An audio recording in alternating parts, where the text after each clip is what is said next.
இதை இட்லின்னு சொன்ன சட்னி கூட நம்பாதடா. தோசைக்கு அடுத்து இட்லி அக்கப்போர்கள்.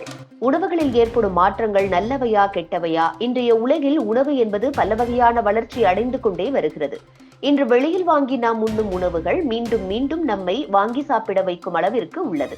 ருசியாக இருக்கிறது என்று கடைகளில் வாங்கி உண்ணும் உணவுகள் உண்மையில் ஆரோக்கியமானதுதானா?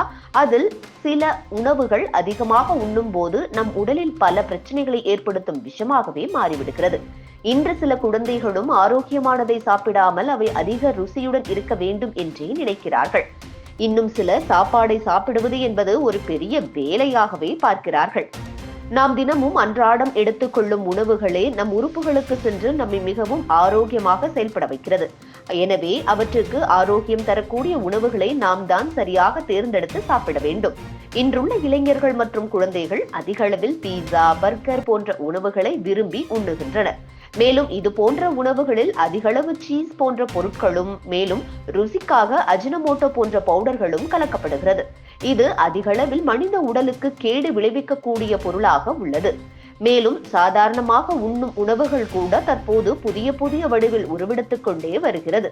எடுத்துக்காட்டாக தோசையை ஊற்றி அதில் சீஸ், கலர் பொடி போன்றவை கலந்து ஊற்றி அதனை வித்தியாசமாக செய்து சாப்பிடுகின்றனர்.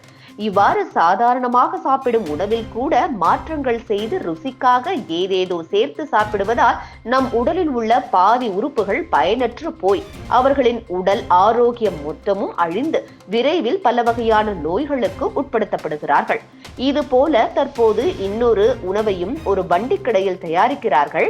அதையும் மக்கள் விரும்பி வாங்கி உண்ணுகின்றனர்.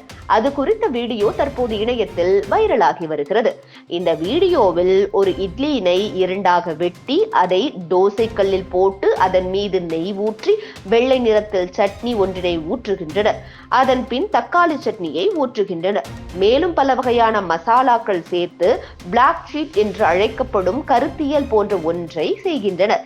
அதன் பின் மேலும் கொஞ்சம் மசாலாக்களை சேர்த்து பர்கரில் ஊற்றும் சாஸ் போன்ற ஒன்றை சேர்க்கின்றனர். அதன் பின் வெள்ளை நிறத்தில் ஸ்பெஷல் சாஸ் என்ற ஒன்றை செய்கின்றனர். மேலும் டொமேட்டோ சாஸ் போன்றவற்றை சேர்த்து அதனை கலந்து விடுகின்றனர். அந்த கலவையின் மீது வெங்காயத்தினை தூவியும் விடுகின்றனர். மேலும் தக்காளி, குடைமிளகாய், கேரட் மற்றும் பீட்ரூட் போன்ற காய்களையும் அதன் மீது தூவி விடுகின்றனர். இந்த காய்கறிகள் எல்லாம் சேர்ப்பதினால் இவை பார்ப்பதற்கு மிகவும் சத்தான உணவாக அனைவருக்கும் தோன்றும். சேர்க்கப்படும் சாஸ் போன்றவை மனிதர்கள் தொடர்ந்து சாப்பிடக்கூடிய உணவுகள் அல்ல.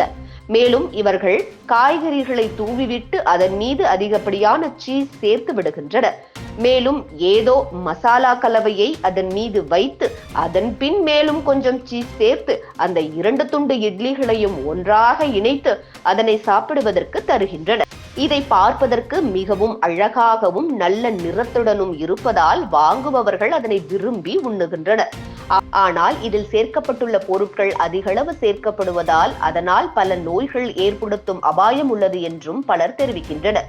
அதோடு சாதாரணமாக ஒரு இட்லியில் சாம்பார் மற்றும் தேங்காய் சட்னி வைத்து சாப்பிட்டாலே மிக ருசியாக இருக்கும்.